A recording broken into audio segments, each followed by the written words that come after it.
السلام علیکم دوستو، حضرت سیدنا ابو علی شفیق بلخی رحمہ اللہ ایک خاص واقعہ سے متاثر ہو کر طائب ہوئی۔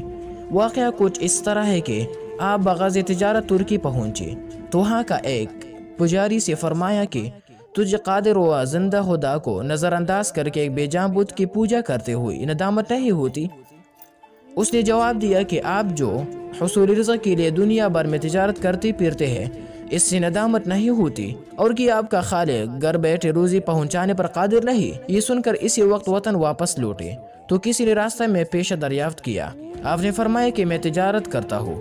اس نے طعنہ دیا، آپ کے مقدر کا جو کچھ ہے وہ تو گھر بیٹھی بھی میسر آ سکتا ہے، لیکن میں سمجھتا ہوں کہ شاید آپ خدا کی شکر گزار نہیں ہے۔ اس واقعہ سے آپ اور زیادہ متاثر ہوئی۔ جب گھر پہنچی تو معلوم ہوا کہ شہر کے ایک سردار کا کتا گم ہو گیا ہے اور شعبہ میں آپ کے ہمسایہ کو گرفتار کر لیا گیا ہے۔ آپ نے سردار کو یقین دلا کر کہ تمہارا کتا 3 دن کے اندر مل جائے گا، اپنے ہمسایہ کو رہا کروایا۔